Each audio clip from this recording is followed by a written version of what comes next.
My name is Eric Strader, and I'm going to get rid of you. You wouldn't dare. Huh?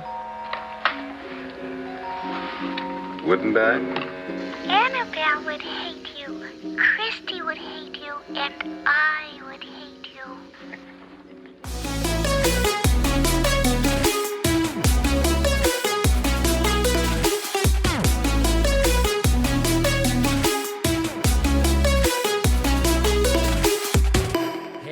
I'm Derek. And I'm Noah, and you're listening to the final episode of this season of A Bite Of, where we take our current favorite pop culture obsession and enjoy it one nibble at a time. Yeah.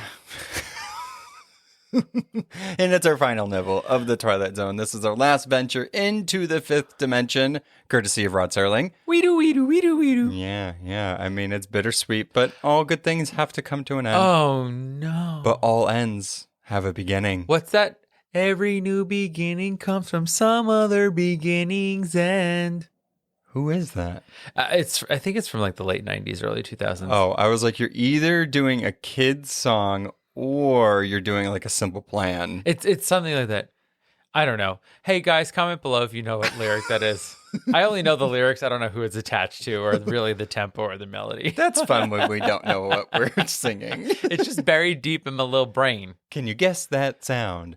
All right, before we get into the big episode, don't forget to follow us on Instagram, Facebook, and Twitter at A Bite of Pod. Also, we have a Discord and a Patreon if you want to support the show in a different way. We have a Patreon episode coming out for this month pretty soon. And we're recording this last episode in the house that we're currently in because we moved. Yeah. Whoa. Super excited. To another dimension. Yeah, so our season couldn't be ending at a better time because we need to get that place settled and the little studio set up. We gotta paint. We gotta like get new floors. It's like there's stuff is happening. There's a lot. So that's also why we haven't been super active on social media because we've been pretty busy. Okay. But we're here now and we're gonna revel in this very last episode of this season before we pick back up next month. I'm like a little sad that the season is ending because this is like a childhood memory-filled stroll down good times lane for me. Yeah, for a lot of people, but who's to say we can't go back? I mean, we've only done what? This will be 12 episodes. Yeah. And there's like hundreds of Twilight Zone over episodes. 200, so we're good. We could always come back for a number 2. Yeah. With some fun new categories. And speaking of categories and themes and phobias, Noah, would you like to introduce us to this week's theme? Yeah, I guess. It's one that people don't really care about, but it's fine. No, I'm just kidding. This is the one that people have wanted us to do. There's a specific episode in this episode that we're going to be covering that people have wanted us to do, and we're doing it. We wouldn't leave you hanging. We heard you, Kara. We got you. Don't be mad at us, please. We did it. So this episode is Fear the Doll. Which I mean, how could we not do an episode with things that are supposed to be inanimate, but they're not really inanimate, or are they inanimate? I mean, we had the mannequins in the last episode, but this one is coming into your home. Yeah, and that brings me to my phobia for this one. The very last phobia for this season. And the reason why in the last episode I didn't do a specific phobia is because this one is tied to a phobia I could have done on the last one. Yeah, you were panicked. You were shooketh last episode. It was too similar. It was too much. I couldn't. Skirting around the subject. I couldn't. So this phobia is pediophobia, which is the fear of dolls. I mean, it's very on the nose, but how could I not? I wonder where that root comes from. I don't know. I didn't want to look. I don't know. Like also though, feet, like podiatrist. Ew. It all goes. I'm not a foot person. I was going to say a feet person. Either way, I'm not a bottom of the body type of person. Not a fan. Whoa. What? News to me. I don't like feet. I do not like feet. You said bottom of the body. That's a very large region. Not that bottom. I like bottoms, just not feet bottoms. By the way, Noah and I will get messages on our Bearded Duo account asking us about our feet. even when our Constantly. our feet aren't even in the picture. Yeah, this is a weird segue, especially when I'm talking about a phobia about dolls. Sorry. But it's true. We have a couple Instagram that we've had for quite a while, and people, if we post a picture of our wedding photos or anything like that, people are like, "I bet you have nice feet." We're like, Show me "Why?" your feet. It's a cake. I don't know. What do you Yeah, want? I mean, listen, no judgment on people who enjoy feet, but Oh, the of thing course is not. that our feet are nowhere near the photo. Yeah, and I'm not going to show you my feet. You've probably seen them in past photos, but still, it's not my thing. I don't like my feet. Anyway, I'm sorry, what is it? Pedophilia. Oh. Exactly where you didn't want to go. I was put on the spot, and I went to my worst nightmare. Pediophobia, There geez you go. Louise, the fear of dolls. So it is believed to be a type of automaphobia, Oh, automatons. which, well, almost, it's the fear of humanoid-like figures. So that statues are mannequins. And that's why I didn't do the mannequin fear, because there's no actual fear of mannequins, just the fear of human-like figures. So some people are afraid of all dolls and stuffed animals and toys, while others fear only specific types. So there are people that can be fine with like stuffed animals, but other people are also just scared of like the vintage doll. Kind of like Taki Tina. Stick around for my episode, you'll know what that means. So dolls that can talk and move or old-fashioned China dolls are specifically common targets of fear. I get it. It's especially with how pop culture is. We've seen too many scary dolls. Annabelle, I'm looking at you. I'm done. I don't want them. I love that in real life, Annabelle is a Raggedy Ann doll. Oh, yeah. The actual Annabelle. The actual Annabelle not is a Raggedy scary. Ann. No. Not scary at all. No. The new Annabelle is terrifying. Oh, yeah. So, pediophobia and children. Many parents want their children, specifically little girls, to love dolls. Doesn't matter if it's girls or not. I got this specifically from Very Well Mind, so I'm kind of quoting here. Very well mind. Get gender roles out of your head. They said specifically little girls, but they kind of left it open, which is fine. They may become distressed if their child screams or cries when a doll is present. It is important to keep in mind, though, that small children are just learning to separate fantasy from reality. So a doll which appears to be human but is not can be terrifying to a child who doesn't yet understand the concept, which kind of makes sense. You know, those videos of those people that there's those toys that repeat back to you what you do. Oh, yeah. And it kind of terrifies the child. Yeah. It's kind of, the child's not able to register that that's What's not a actually real happening. thing. Yeah. Yeah, so it makes sense. So most phobias, especially pediophobia, is not diagnosed in children unless it persists more than 6 months. So that's an interesting little fact, because most children will be kind of scared of dolls because it's like, why is this tiny little mommy or daddy being weird and sitting on my shelf the whole time? It makes sense. But if it keeps persisting, then they kind of get diagnosed with pediophobia. It comes officially Yeah. phobia. So pediophobia in pop culture, and pop culture is a huge reason why a lot of people have phobias. And pediophobia is no different because, like I said earlier, Annabelle, Child's Play, stuff like that, and specifically the living doll from the Twilight Zone, which catapulted this whole genre of stuff, is to blame for why a lot of people have these fears, because a lot of people might not even be exposed to dolls, but only in Child's Play, Annabelle, and stuff like that. So it's just immediate fear for them. It's pretty interesting. They're possessed by demons, so Yeah. that's pretty bad. Yeah, or serial killers. Yeah. All right. Well, spoiler alert. You have been alerted for spoilers because there will be spoilers ahead. Yes. All right. If you haven't watched these episodes by now, go watch them and come back. Yeah, hit pause, I guess. So let us officially take a bite of The Twilight Zone, The Dummy, and Living Doll.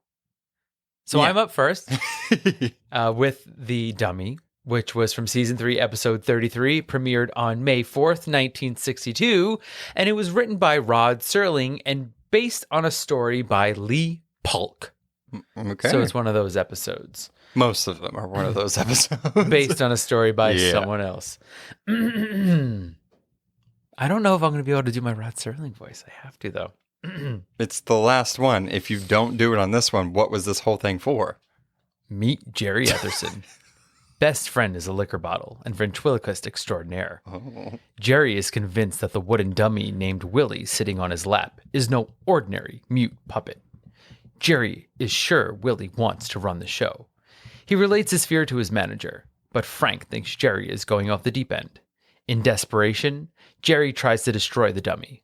But this is the Twilight Zone, the one place where a dummy can truly enjoy the last laugh.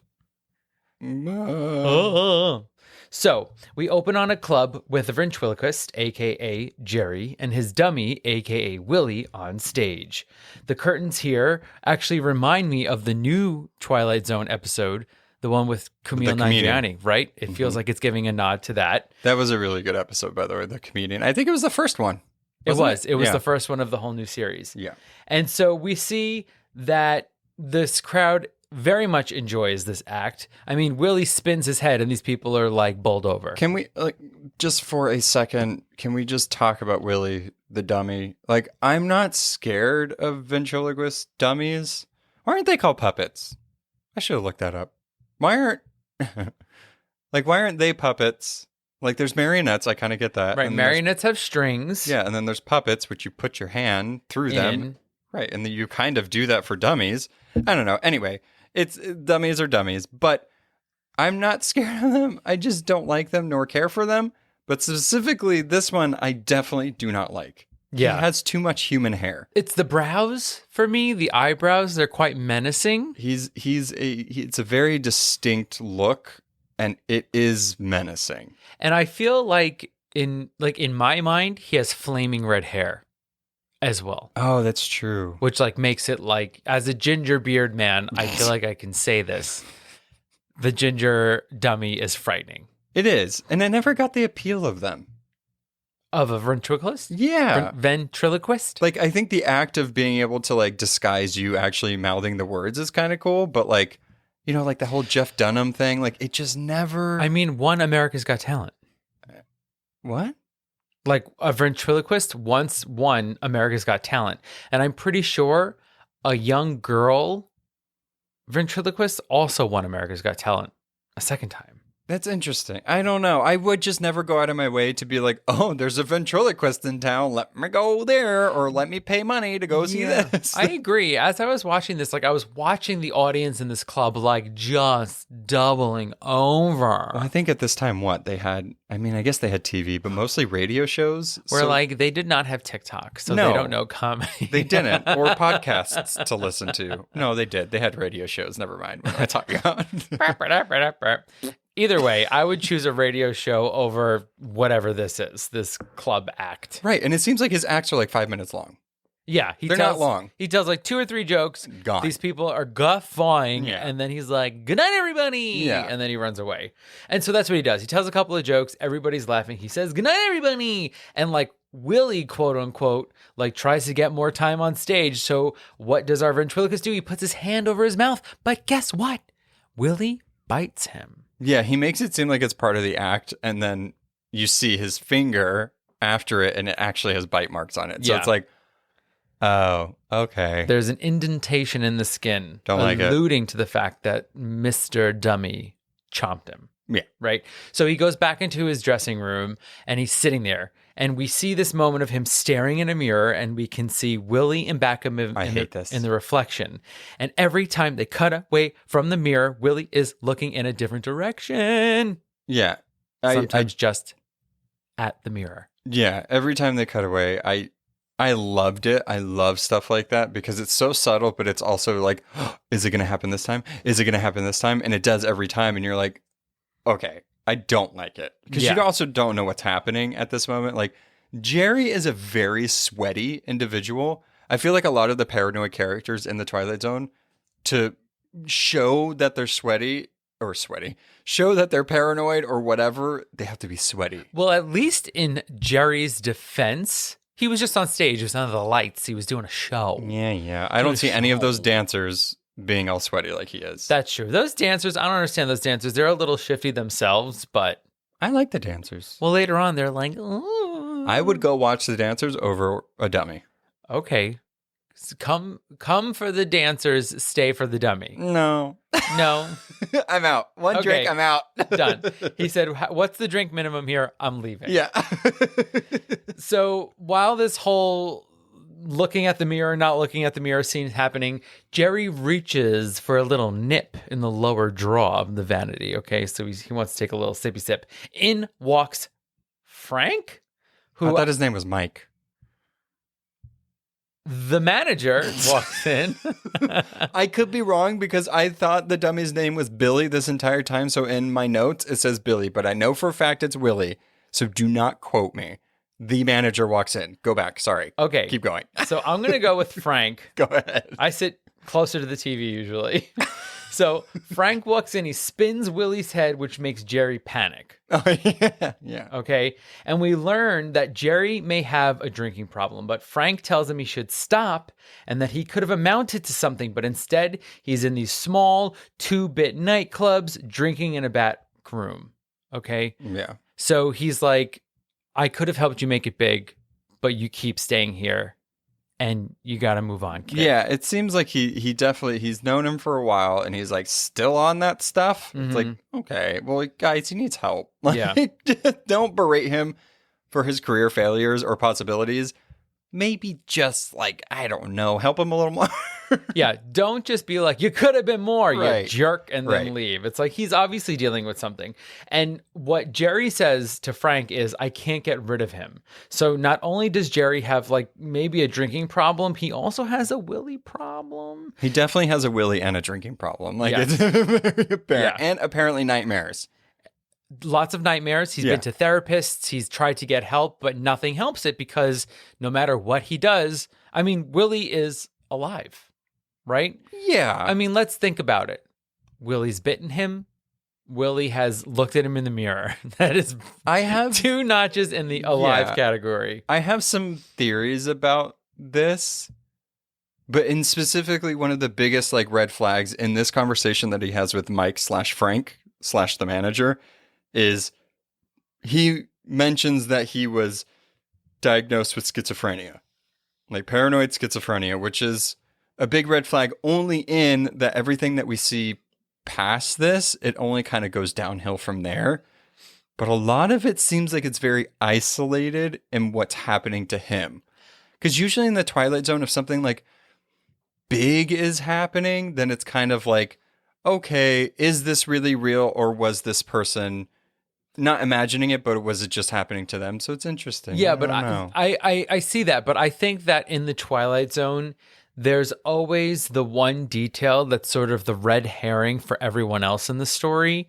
But we know as the viewer what's really going on. Maybe. I mean, he walked out of 110 performances because he couldn't deal with it. So, I mean, who knows what's happening? Willie's playing mind games. Willie is man. not great. Willie I is a mean, prima donna. Let's That's what it also, sounds like. yeah, he wants the spotlight, but also let's think of it like, so your dummy has come alive and is controlling your life. And I guess he turns to alcohol to sort of make himself feel better. But on the outside, what everybody else is seeing is that he has a drinking problem and now he thinks his doll is alive. Yeah, I mean, who's to say what's really real and what's not? It's the Twilight Zone, man. Yeah. That's how it works. Yeah.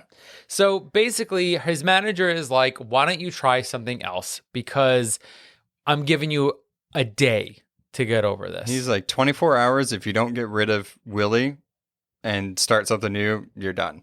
Out of here. I mean, I'm not- ultimatums can work. the old tomato, right? So another dummy sits in a trunk and we meet the one and only Goofy Goggles. Guys, this one, it's not scary, obviously on purpose, but it's like, what is that?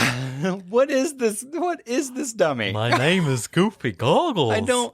I feel like there is a Jeff Dunham character of his puppets, dummies, that is based off of Goofy Goggles. Well, I mean, come on. Let's be honest. Like we've said in past episodes, the Twilight Zone is the seed for other things to have grown, right? rightfully so. So if you think of Slappy from R.L. Stein's Goosebumps, you think of Jeff Dunham characters, I mean, it all feeds back to this in some way, shape, or Yeah. form, right? So good old Goofy Goggles, he's a wholesome dummy.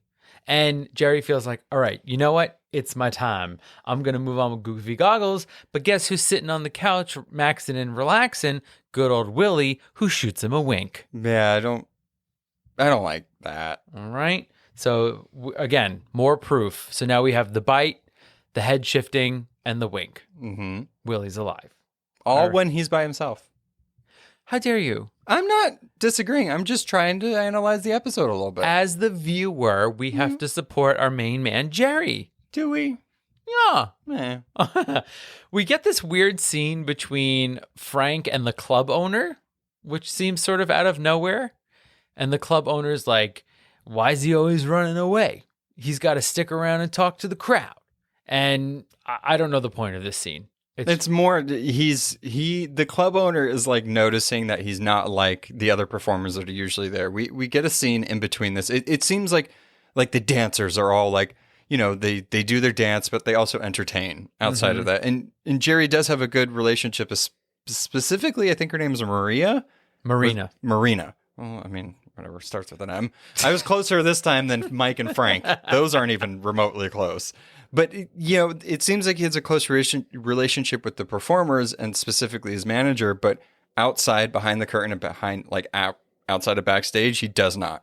He doesn't care. And I don't know if that's because he feels like he has to stay around Willie or what, but it seems like kind of the normal thing is to schmooze in the crowd. And because you're contracted with the club, so you're an employee with the club. It's not like you go to an open mic night, you do your thing and you're done. You owe nothing to that bar or club or coffee shop that you're at. This one, it's like, no, you work for this. We pay you. You need to make sure people are drinking more, so the money gets. It's sort of like the unsaid part of the deal, right? To be there, but he don't care. No, because he's got to get. Also, one of the dancers, I just wanted to say, Marina. Maybe it wasn't Marina, one of the two, but she was like, "Make me talk, Jerry," and I was like, "This is weird." Stick your hand on my butt and make me talk. I was like, girl. It's not okay. Right, but it does come into play later. Yeah. So Jerry has a good run on stage with good old Goofy Goggles. He comes back into the room. He puts Willie in the trunk, and he's like, listen, I'm going to set you ablaze, young man, because I found a new star, and his name is Goofy Goggles. So he locks him in the trunk. He sets out to leave. Frank whooshes in and tells him that he wants him to go chat with the customers, and he's like, no, I'm leaving. Tell them I gotta go. And Frank's like, you need medical help. I'm done with you. Right? So whatever. He leaves for the night with our friend Willie locked in the trunk. And as he's setting out for the evening, Willie is calling to him in what I'm calling some sort of like Brooklyn accent, like old school Brooklyn accent. He reminds me, there's a character that's specifically in Batman comics and was in the animated show, Scarface. It's a doll. The guy made the doll, but the doll's also real, but it's like also the guy. It sounds like that. It's just like for some reason, dummies always have like a mobster-ish kind of New York Doc's accent. So it's so weird. I don't know if it's because of the dummy this episode, but it's like, are they all made from the same driftwood that comes from the same dock? Absolutely. No. You're not going to leave me in a stuffy old trunk, are you? Yeah. I'm like, ugh. Oh, come on, old spot. You wouldn't lock me in a trunk. And then as he's moving on, he says more stuff. He's like, didn't you forget, Willie? I love that in this scene when he's walking out, he has Goofy Goggles in his arms, nothing else. So I'm like, are you going to walk to Kansas City? Bag. Yeah, you're going to walk to Kansas City from New York to Kansas City like that, just sitting on a bus with your dummy, Goofy Goggles. Okay, I have to admit something. What? In my notes, I have that the dancer's name is Noreen. What's right? Why would we say Marina? Closed captions are a blessing. Why did we not watch any of this with closed captions? We used to watch everything with closed captions. We're moving, we're doing all this stuff. We just didn't think about it. And also, side note, the Paramount Plus app sucks. So it's terrible. It is terrible. And we had to watch all of these on there, even though we literally have the entire Twilight Zone collection on DVD. Don't know why. Blu-ray. Blu-ray. Well, yeah, same thing. Higher quality. Is it in color? No, but it's CRISPR. Okay. It's CRISPR. So anyway. Anyway, the dancer comes out and she's like, okay, Jerry, I'm going to go. And he's like, wait, get back here. I want to take you for a drink. Let's get together. He starts manhandling her. He starts touching her. She starts to panic. She runs away. It gets real gross. He tries to like, I don't know what he's doing in this scene. He's obviously manic and panicked. And he's trying to, I don't know, like get away from being by himself with Willie. He wants something different to happen. He wants to be around somebody else to like kind of anchor him. Feel safe. Yeah, and feel safe. Right. And he just does it too aggressively. It's not a good look, my guy. No. And rightfully, she ran away from him, but that's not how you ask somebody to go on a drink. No. So, left alone in the alley, he panics, runs back in his dressing room, in the dark opens the trunk, and smashes the dummy, who he thinks is Willie. But he turns the light on, and who is it? It's poor old Goofy Goggles. Goofy, no! Goofy, no! And who's sitting on the couch cackling? I also didn't really care for him either. Goofy Goggles! Yeah. But who's sitting on the couch laughing? Willie. And what does Willie do? He gaslights Jerry. He's like, guess what? You made me. You made me a monster. You put the thoughts in my head, the words in my mouth, and look at me now. I want to say, up until this point, I even have this in my notes that I forgot to say it, but I was like, you don't really see the dummy at all in this episode. There's like outlines of him. You see him in the beginning and then kind of when he's put in the trunk, but you mostly hear his voice in this whole big scary point and this big climactic point. You don't see Willie at all. And I'm like, oh, why can't we see the doll? Like, why aren't we seeing the doll? But then this whole scene where he's like on the couch and physically talking to him by himself and all this stuff, I literally wrote in my notes, okay, never mind. I don't want to see the dummy anymore. I get why they did this and I don't like it. Isn't it insane that like this wooden dummy is so scary? Yeah. And like as you're watching it, his mouth is moving with like every other syllable, but it's still quite frightening. Yeah, it's not. He's also very manipulative. He's not great. Even if he was a real person, he wouldn't be nice. Like, no. I don't want this to be a Pinocchio situation because it's like, you're just a shitty person regardless. Like, how dare you manipulate Jerry?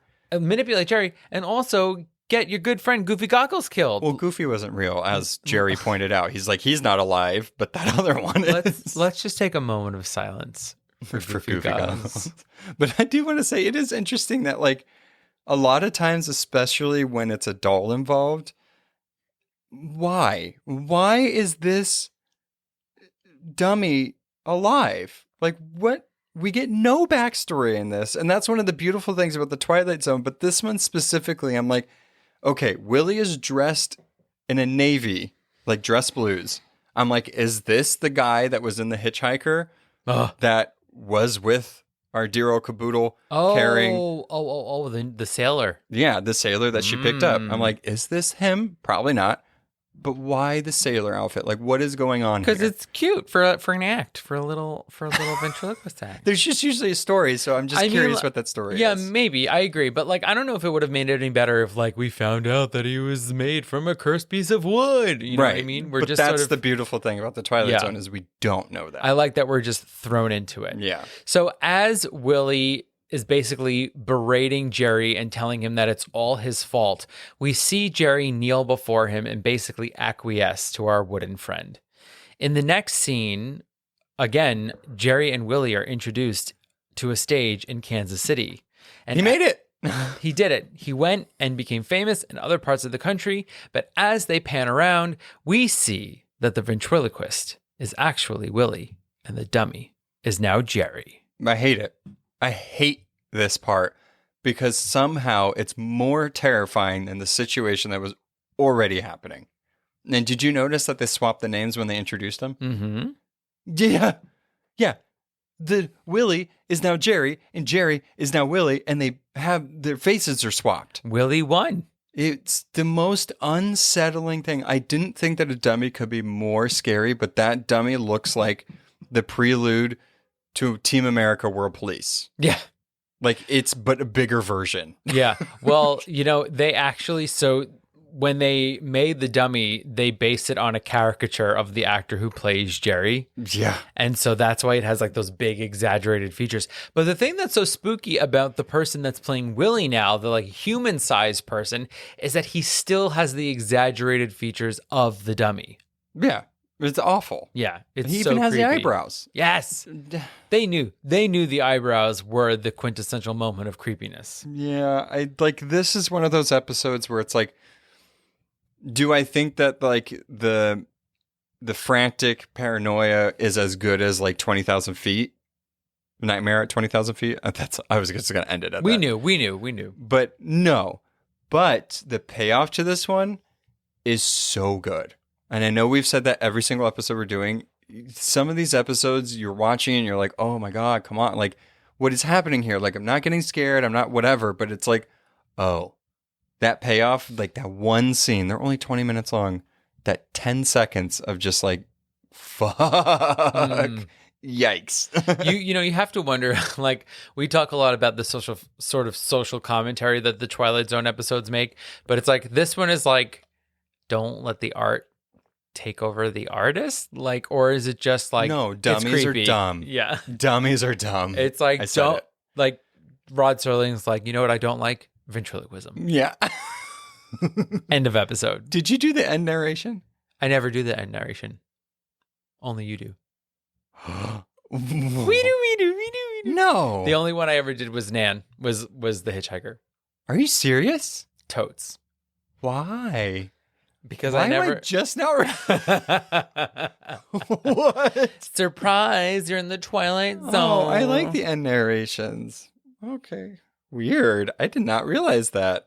Okay. I could find it. No, it's okay. I just need a sip of my drink because I'm just flabbergasted. He said, you better do that end narration because I'm parched. If you're hearing the clink, if you're listening to this in the morning, it's iced coffee.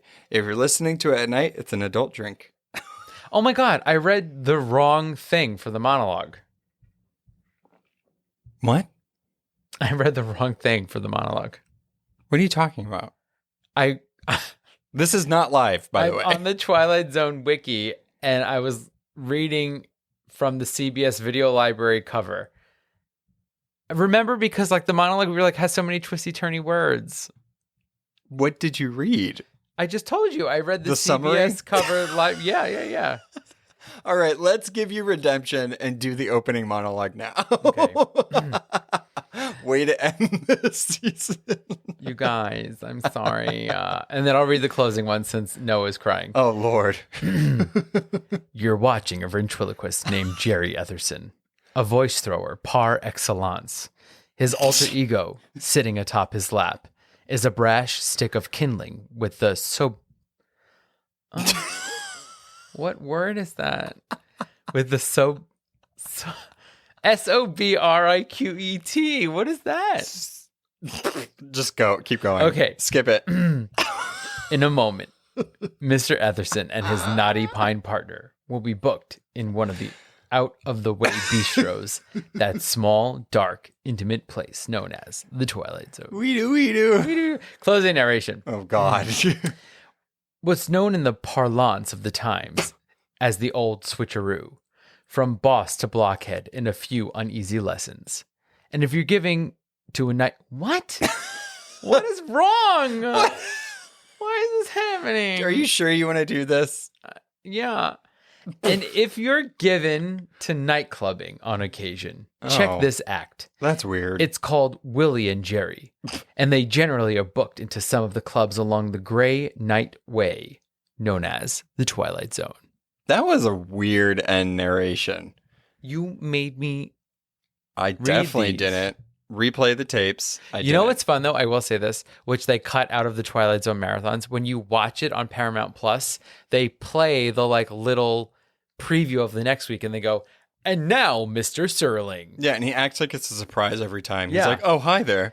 And he talks about the next episode. That's fun. That is really fun. I like that. But R.I.P. Goofy Goggles. I mean, I didn't like him. R.I.P. Jerry. Well, And he's still there. All hail Overlord Willie. Gross. Free Willy. Don't free Willy. Yeah. All right. On to my episode. Go. The very last one of this season on A Bite Of. The last episode, we're going to peer into the Twilight Zone. It is The Living Doll from season 5, episode 6 from November again, 1963. I did look back, and there's only, I think, one of my episodes that I did that wasn't in November. Really? So all of my episodes are in November, which is also my favorite time of year. So I don't know what that's saying about me. Also, when we got married. Oh, yeah. How about that? That too. You're like, not my favorite time of year, but whatever. Well, it is. That's why we picked it, because it's my favorite time of year. Anyway, opening narration before I dig myself into a hole. Too late. Talkie Tina, the doll that does everything. A lifelike creation of plastic springs and painted smile. To Eric Strader, she is the most unwelcome addition to his household, but without her, he'd never enter the Twilight Zone. I'm going to preface this with I hate the way Eric is spelt in this episode. It is spelt, and I thought it was Erich. It is Erich. Wow, that's bizarre. Right, but it's Eric. Yeah, that makes sense. Right. It's like you kind of just take away the H and then it's Eric how we know it. I kind of like it with the H. I don't. I'm leaning into it. I don't like him, so Bring it back. Therefore, I don't like it. Sure. Well, no, he's a horrible character. So, opening scene. It's little Christy's birthday, and her mother, Annabelle, gives her a large box wrapped in pretty little paper. Annabelle tells Christy to go straight to her room and not to show her dad. Eric immediately spots the thing the mom did not want him to see. What is it? Talkie Tina. Now, can we just stop and talk a second about this opening scene? Because in this opening moment, we learn so much. A lot. Right? Or at least have a lot of questions. Right. So the mom tells her, run right upstairs. Don't let dad see. Yeah. And when she steps out of the car, she comes around the front, she gazes at the house, and you can tell she's nervous. She's scared to go into her own home. It's almost like she's going into a intense workplace. Like, you know what I mean? Like, you have to kind of build yourself up and you always have to put on an act. Like, that's how she... It's so sad. It is very sad. This episode, watching it when I was little was scary. Right. Watching it a few times as an adult, by the end of it, I am rooting for Talkie Tina. Oh my God. Yeah. Well, I mean, it's very much like it's domestic violence. I mean, let's be completely honest. Right. It's an abusive relationship. Yeah. Yeah. So Eric immediately spots Talkie Tina. My name is... Did I say it right? Yeah. I was like Chatty Cathy. Nope. That's what she's based on. My name is Talkie Tina, and I love you very much. That's what she says. You wind it up. That's all she says, and her arms go back and forth. And she makes this noise. Yeah, she's very... It's very archaic. Yeah, loud noises. Right. Loud it's not quiet. No. Eric demands to know how much it cost. Annabelle says Christy has wanted this doll for months, and that she... put it on the credit account, which infuriates him a lot more. I just love that, like, I should look this up. I wasn't obviously alive then. The credit account. Like, does every store back in the 60s, did you have a credit account with every store? Because there was no credit cards. I would think so. Right? I think you had a file at every store, and then... Whoa. Yeah. So That's you could just crazy. be around town being like, put it on the account. Put it on the account. Yeah. And it's very clear that Eric doesn't necessarily care about the price of the doll. He just doesn't like that Annabelle's doing stuff. Like, it's clear, and she kind of mentioned something where he has other problems. Like, she's like, you don't even care about that. She's like, you just have other problems. You just care about other things. Yeah. I mean, like, let's be honest. Eric is the fucking worst. Yeah, he's awful. Yeah. Eric angrily states that Christy does not need another doll, and Christy flees from the room. It's her birthday, for crying out loud. She leaves Talkie Tina behind. Annabelle follows Christy, and Eric examines the doll. He winds up the key on the back of the doll and hears it say, "My name is Talkie Tina, and I don't think I like you." Oh, roasted. Guess who comes out of the gate swinging? It's our girl, Talkie Tina. Yeah. He winds Ding, the key ding, again, and the doll says, "My name is Talkie Tina, and I think I could even hate you." Roasted again. Let's go, Tina. This grown man gets so upset and throws TT, and she says, "My name is Talkie Tina, and you'll be sorry.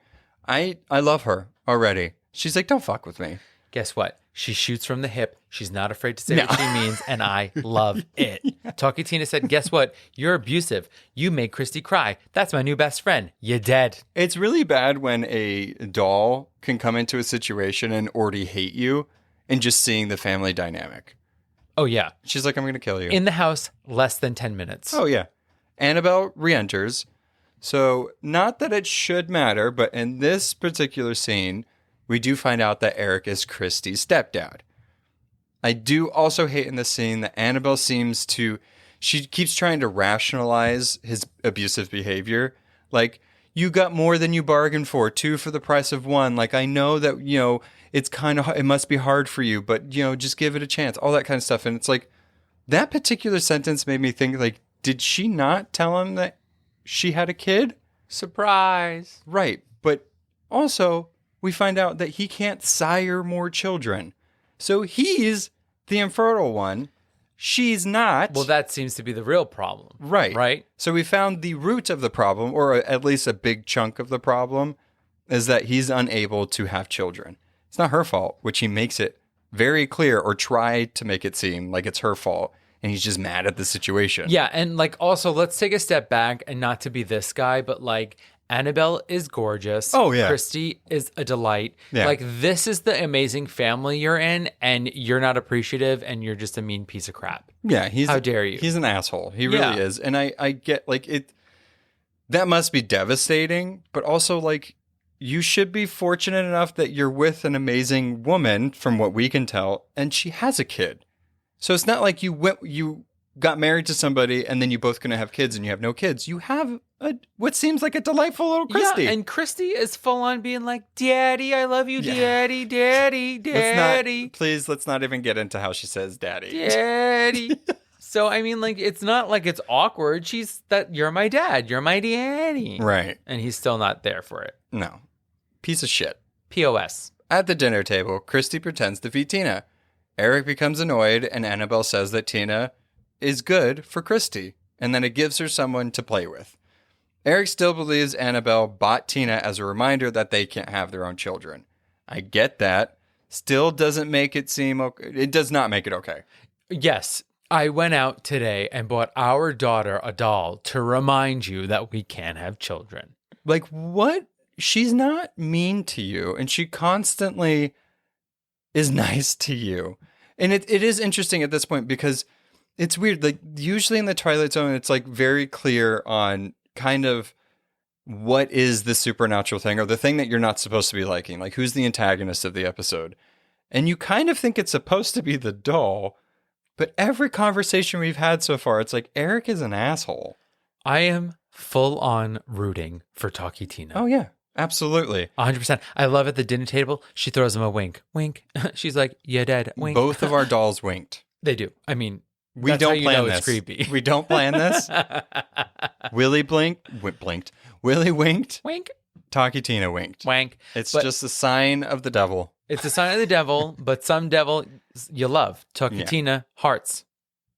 Love you. Do your thing. But not him. She's like, I'm going to kill you. Oh, yeah. Well, that's what we want her there for. Yeah. So Eric does catch her winking, and the others obviously aren't looking at the doll. So he's the only one, again, experiencing this phenomena of this doll being alive. I just want to kind of take a step back while we have a reprieve. They're at dinner right now, and I want to talk about these dolls. So the doll used for Talkie Tina was produced by the Vogue Doll Company between 1989 and 1961 and marketed under the name Briquette. You're welcome. So Talkie Tina's really Briquette. I'm confused about your timeline. That's when the doll was made. You went backwards. Uh-huh. Okay. They used a doll that was made in 1961 and used it for this episode. You said 1989.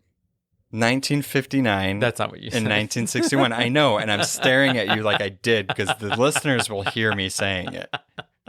They went into the future. It's the Twilight Zone. You went backwards. I was so confused. I was like, is this Back to the Future? I'm not used to saying times past below the 70s. So give me some slack. Let me start over here. The doll used for Taki Tina was produced by the Vogue Doll Company between 1959 and 1961. Hearing that out loud, I did say the wrong date. And marketed under the name Briquette. Hola. Contrary to this deception on the Twilight Zone, Briquette was a non-talker. However, it is a televised portrayal as Tina was modeled after Chatty Cathy. Was it like Brigitte?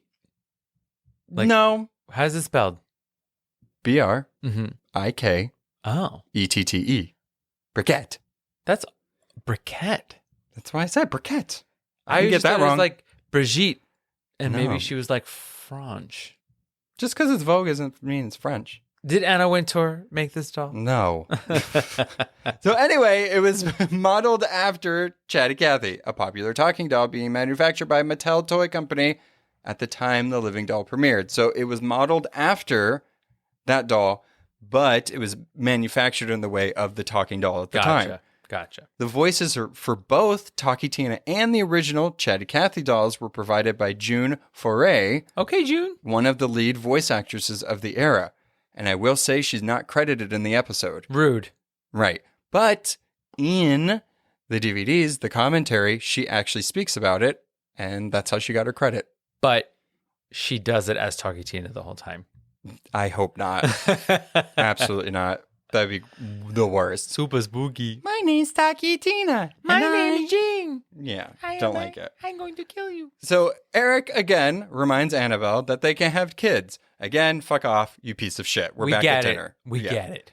Christy goes outside to play and Annabelle leaves the table.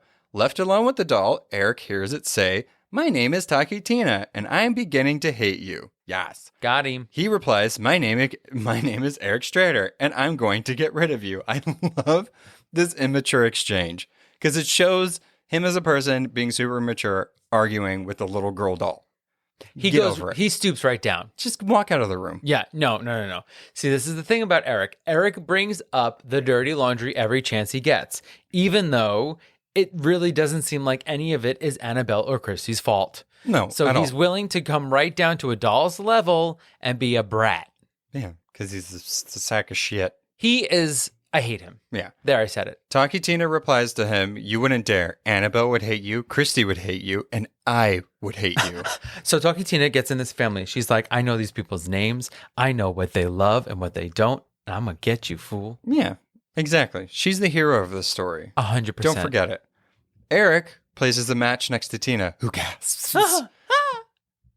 "Then you have feelings," he says. Talking Tina replies, Taki, Tina replies. Not like Taki, like the delicious fiery snack. Taki, like talk with a Y. Oh, I love a Taki. I love Takis too. The blue one's not so great. I've never had those. Oh, I hate him. All right, I'll stay away. It's the blue dye. I don't know. I don't like it. Taki Tina replies, "Doesn't everything?" Eric then accuses Annabelle of placing a walkie-talkie or some type of microphone in Tina and speaking through the doll to get back at him. He's paranoid that Annabelle and Christy are trying to get back at him for what exactly? I don't know, because he can't have children. Being the worst. I don't get it. I am obsessed with the term "get off it." They He did tells that in the Annabelle mannequin episode. to get off it. They Yeah. say it in the after hours. Get off it. Let's bring it back to 2022. Hey, I Noah. don't know. Noah, What? Oh, yes. get off it. I thought you were just going to continue. I'm staring at you. I needed the back and forth for the effect of the joke. Yeah. Sorry. Hey, Noah, Yeah. get off it. No. Ow. It's weird. I don't know. I think I could work in like Marsha. certain situations where like the person's really annoyed that's just being an asshole, and you could say that and like just get them more annoyed just to fuck with them. But like, I don't know. I think in like a normal situation, like if, I don't know, somebody's annoying me, you're like, get off it. And I'm like, what? You know what though? And I also feel like with my accent, like my queens will come out, and I don't know if it'll be more or less effective. Be like, get off it. I don't know. Get off it. Yeah, but you don't talk like that. Like not with that, like, I don't know. So you think I'd be more like a get off it? Yeah, absolutely. 100%, 1,000%, million percent. All right, we're going to try it. Oh, Later. great. I can't wait. Later. It's going to be heated. Anyway, I love that Eric thinks that Annabelle, at this point, took the time to buy a doll, an expensive doll at this point. Shut up. Why are you saying doll like that, like a New Yorker? I'm surrounded by you people. You know, I noticed today you didn't say Colorado. You said Colorado. That was weird. Okay. Anyway. Now you're saying doll. I love that Eric thinks that Annabelle took the time to buy this expensive doll, put a walkie-talkie in it to fuck with him. You're not worth it. I don't think you're worth it. She might think you're worth it, but not to fuck with you to make you mad. She would never do that. She hasn't done anything at this point to do that. Eric finds TT in the garage later on, and he puts her in the trash can. As he puts her in the trash can, she says, "You'll be sorry. Kill him already. Please." You're just talking Tina at this point. I mean, I need some action Ashley and not Talkie Tina. Do we think that like Talkie Tina is looking to see if he's going to like chill out and maybe she can pull it back and not kill him? No. Okay. So she's just making the torture last longer. Well, I don't know. I mean, I think she's fine when she's with Christy, but anytime she gets left alone with him, she's like, oh, for fuck's sake. Great. Like, if she could, she'd put the middle finger up. Oh, yeah. They're all glued together. Yeah. Mm-mm. So when Christy seeks out the doll, he tells her he doesn't know where she is. This piece of scum enjoys it. He smiles while he's cracking his walnuts. I hate this scene. I don't like when people do that with food, and I don't like it when people get joy out of hurting little kids' feelings. Eric is the worst. I think I found the worst person in all of the Twilight Zone. It's in this episode, season 5, episode 369. 369. Multiple of 3. Six, I know six, it's a six, multiple six, of 3. six, six, six. Okay, 6. See, I was right. So later, the telephone rings. Eric answers, and the voice in the other line says, "My name is Talkie Tina, and I'm going to kill you." Yay! Yes, Tina comes through. She says, "What up, bitch? You're dead now." Also, I don't like. How did she call? That's why at this point I'm like, is it a spirit? Is it a demon? Does she have a phone plan? Let me tell you something about Talkie Tina. She has an unlimited text and data plan, okay? And she can do whatever the heck she wants because guess what? She's getting ready to murder some people. It's probably also very irrational for me to ask this of a sentient doll that's trying to kill a stepfather. Yeah, I know. We're like very supportive of her plan to kill Eric, but at the same time, we're like, how did she get a phone? How did you get a phone? How'd she get out of that garbage pail? He goes and checks the trash can. She's gone. Be scared, you piece of shit. Mm-hmm. He again accuses Annabelle of teaming up with Christy at this point to frighten him. He declares, "Will the two of you stop it?" He's getting scared now. I want her to stop at this point, again, apologizing to him and catering to him. I don't know what he thinks that Christy, like, why would Christy agree to this? She's like 7 years old.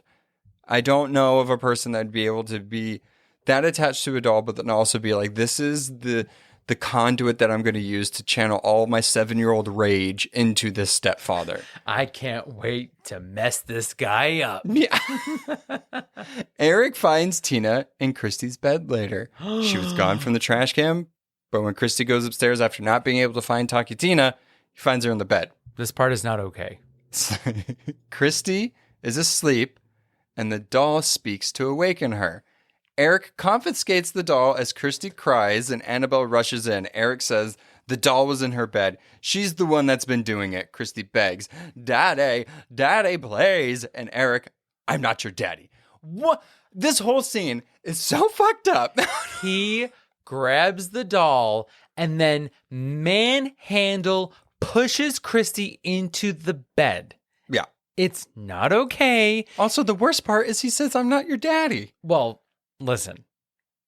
No, it's not this nice. Guy, we already know, is the worst. So, of course, he's going to stoop to that low. That's not But nice. can we, for a second, talk about the acting chops on our young Miss Christy? I guess. She is full on, tears down the face, crying, Daddy, Daddy. They just have one of those very fine pinpoint sprayers and just shot her in the eye. No, not like a cat.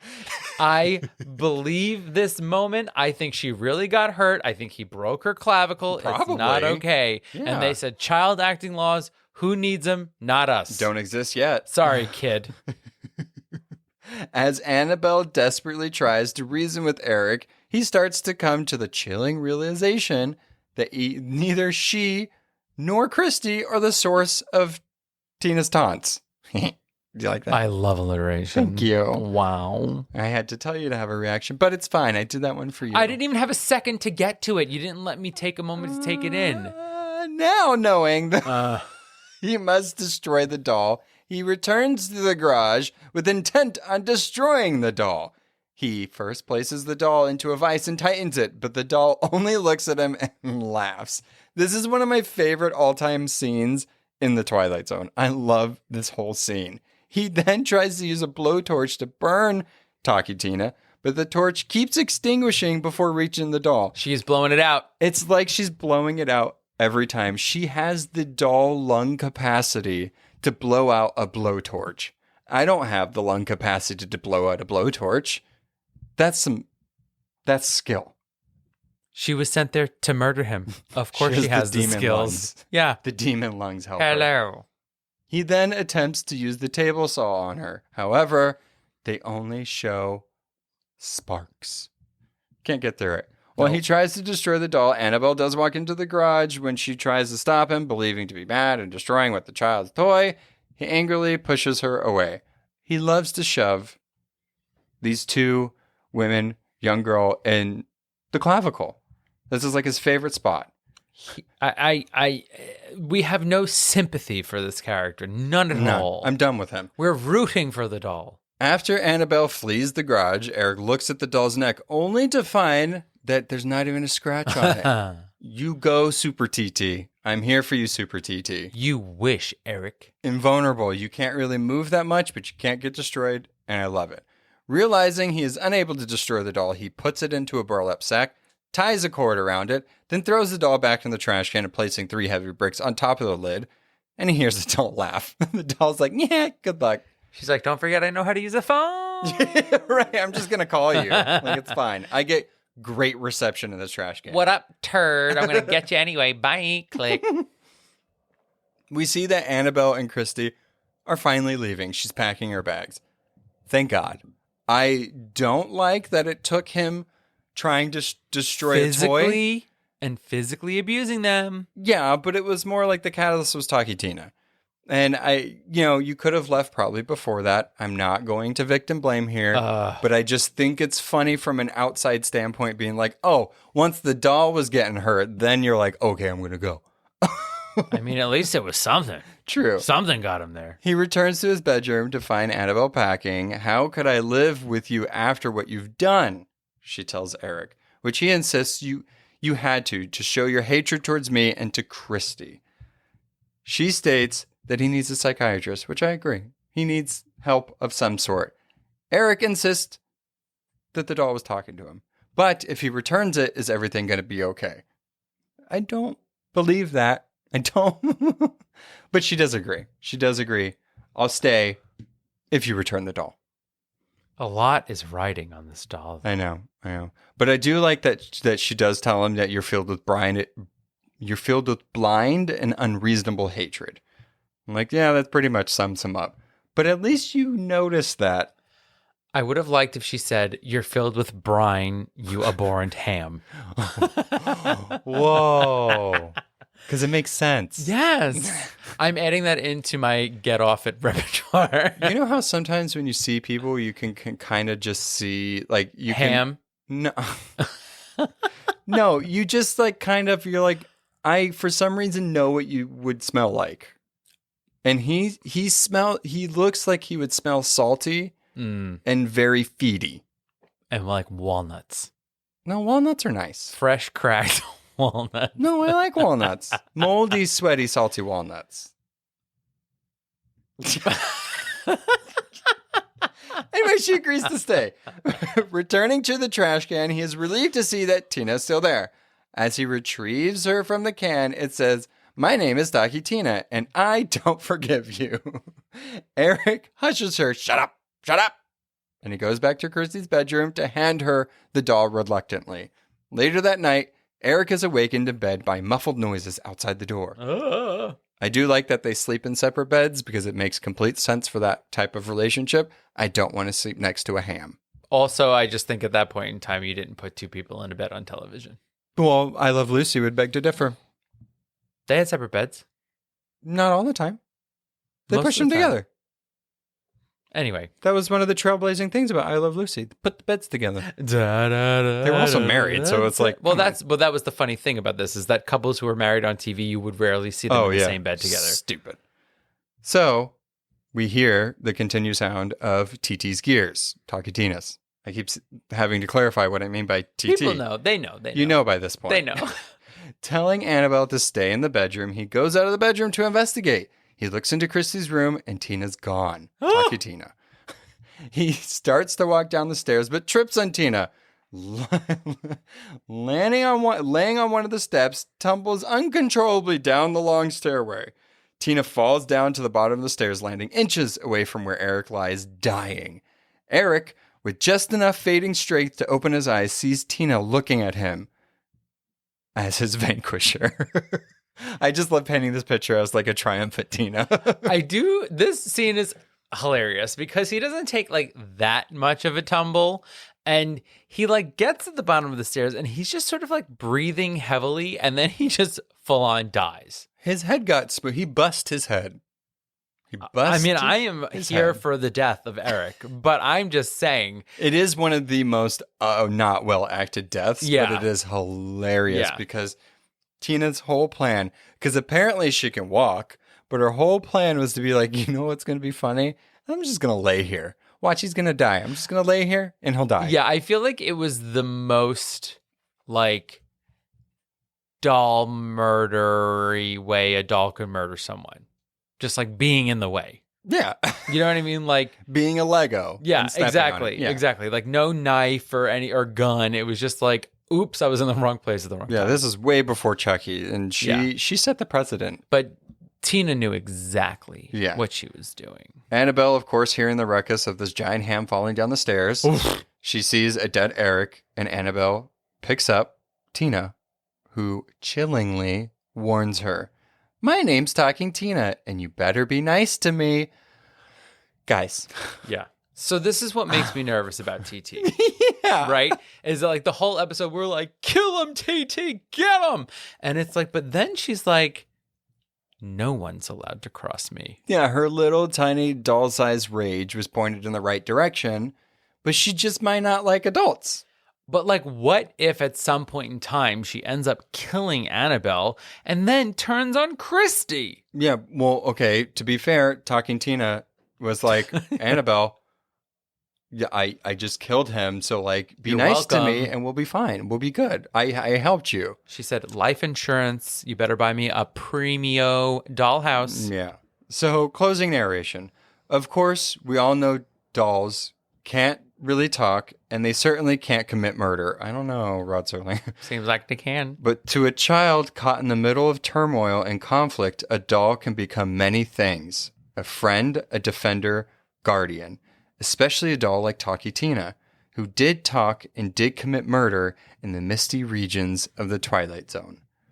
That's heavy. It almost feels like he's like lightly alluding to the fact that maybe Christy is the power behind Talkie Tina. Well, could be. I took that. I think that could be true for this episode. I took like as a bigger scope of things. He's kind of like talking about how a child in between two abusive parents or people that keep arguing, a doll could be a friend to them. Right.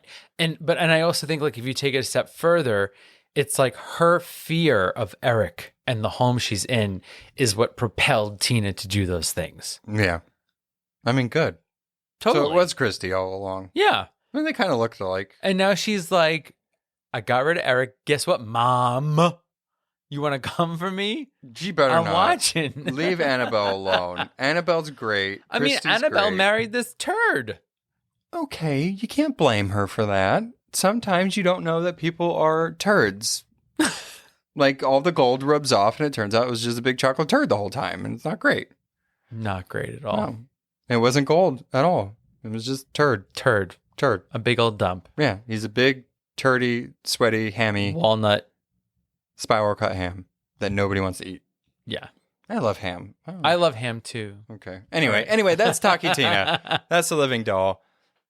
And that's finally all of our episodes of the Twilight Zone in this season. I'm so excited, but we have one more. We can't end an episode nor a season without one last Derek special segment.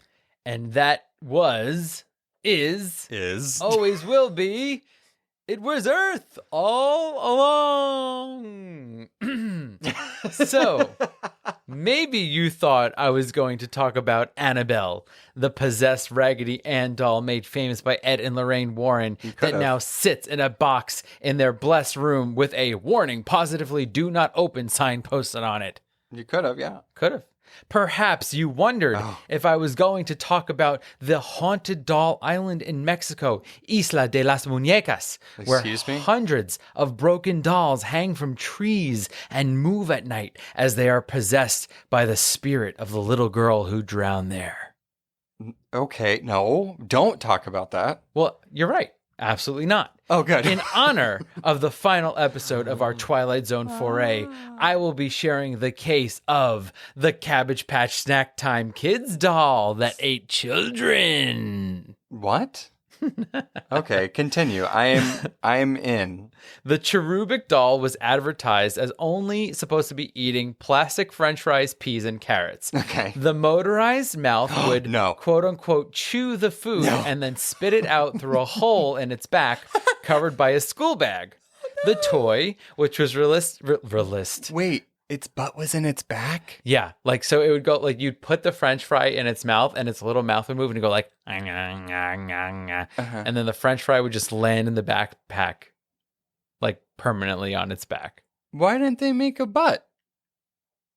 Because you can't put a backpack on a butt. No, but you can make a butt on a butt. The butt's already there. Butt on a butt. Yeah, just make a hole out of the butt. Kids know where poop comes from at that age. Science! So the toy, which was released in 1996, was a hit until Mattel received hundreds of complaints that children's hair was being chewed up and fingers were being grabbed onto and not being let go by the little munchers. One famous case centered on a little girl who fell asleep and woke up to find the doll swallowing her hair. Okay. The parents could not pull the hair out and had to cut it off. Oh, boo-hoo. Mattel released a statement that they were willing to give a full $40 refund to whoever wanted one and began releasing the doll with a warning label. Oh my God, $40 for that doll? 40 snacks. Yeah, imagine now. It'd probably be like $100. Yeah, I mean, Furbies got pretty expensive when they came back too. My mom got my Furby out of a back trunk. We paid $60 I feel like for it. your mom got a lot of toys out of like the back. She did what she had to do for her kids. Hey, I'm not blaming her. Okay. I'm just saying. So creepy dolls exist in all dimensions, but it was Earth all along. Can I tell you something? I wanted this Cabbage Patch Kid so bad. I remember this doll vaguely, and I remember stuff happening around it. That's when my little sister was born. But I thought it like ate. I'm wondering like did any of the kids' fingers get taken off? No. Okay, so they just had to cut their hair. This got hurt. Y'all just wanted free money. Yeah. It was like, do you remember there's like a recent toy that parents were getting and like the little like sticky balls ended up getting really tangled in the kids' hair and they had to recall them? That literally happened like a couple of years ago with Elijah and this other girl because she like put him in his hair and then like, or no, Elijah he put him. Elijah is Noah's younger brother. Oh yeah, sorry. Elijah, I have a lot of siblings, by the way. My youngest sibling's name is Elijah. Now he's 14, but he'd probably be very embarrassed if I tell you. He put these toys in Ainsley, this was this little girl's name, Ainsley, in her hair, all in her hair, and they had to cut them out. So I know exactly what you're talking about. Yep. So listen, toys are dangerous, as we've learned in this episode. Comment below. Did you have any recalled toys? If you had the Cabbage Patch Snack Time Kids doll, was it awesome? Because I really wanted one. If you have one and you want to let it go, you can send it to. Just kidding. All right. Well, that's it for us in this Twilight Zone adventure. I hope you enjoyed it. Let us know by leaving us a little review on Spotify or on iTunes or just saying hi. We'd love to hear you. Yes, and thank you for taking a trip with us into another dimension, not only in sight and sound, but of mind. Yeah. Until next time. It'll be very soon. Bye. Thanks for listening to A Bite Of, artwork and editing by our own Noah. Be sure to subscribe and follow us on Instagram at A Bite Of Pod and on Facebook at A Bite Of. If you have questions, recommendations, or just want to say hi, you can email us at abiteofpod@gmail.com. You can find us on all podcast platforms. Please be sure to rate and review to spread the word. Hope you join us next time on A Bite Of. Bye.